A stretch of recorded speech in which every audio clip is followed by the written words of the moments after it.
Well, thanks for joining us so far. We're talking about the weather, and it's having an impact on everybody, and it's creating these ripple effects. If you're a teenager in high school, this time of year it can be pretty stressful already. Jacqui Fleury joins us this morning. Good morning. For Healthy Living. Thanks for being here, for braving the cold and coming in. We're talking teenage stress and ways that you can offset that stress.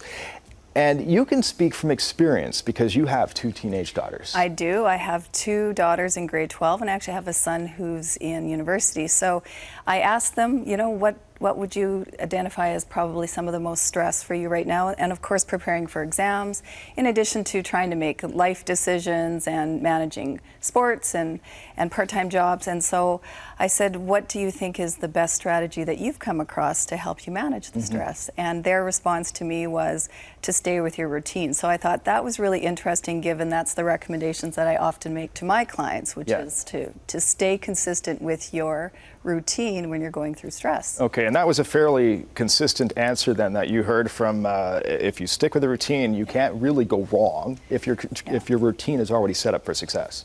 Well, you know, stress is really anything that causes your body to respond. So when you're going through stressful events, whether that's preparing for exams or whether that is, you know, a stressful work project, or you're coming into deadlines, anything that you have control over helps minimize your stress. So controlling what you put in your body, controlling what time you go to bed, what time do you get up, and you know how you move your body. So oftentimes exercise is the first thing to fall off the tracks when you're going through, you know, a crunch period. So, so I thought that was pretty insightful from a pair of teenagers, that's what they have found helpful to help them cope.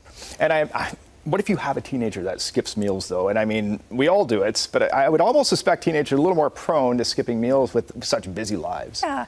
So, you know, having something that they can grab quick and easy as they're heading out the door. So you could make them a protein shake, or they could make it themselves. They could grab a coffee and add some fat, so they could add collagen and MCT oil. And what that does is it just stabilizes their blood sugar and it feeds their brain so that they have good, consistent energy throughout the day. There's also a plethora of protein bars, and the good fat bars are really common right now. So anything that you can grab that's quick to go, that holds them for a long period of time. It all looks so healthy. I want to talk about the real plant-based food ingredients on this guy here. So this is a protein shake. You just mix it together and it'll help supplement, I guess, what you're already doing for your diet. Yeah, it's just mix and go. So you actually can just put a scoop in a shaker cup, or something like these Contigo mugs that seal. You can throw them in their backpacks. You know they're not going to leak. And that works the same with coffee. So you can add healthy fats to the coffee. Speaking of coffee, this guy here, I've never even heard of this until you brought this in this morning. Yeah, so that's a medium chain triglyceride. It's derived from coconut, and it's a shorter chain fatty acid, so it actually goes pretty directly into your bloodstream and into the brain to help balance out your energy, your brain function, your blood sugar. Brain fuel, love it.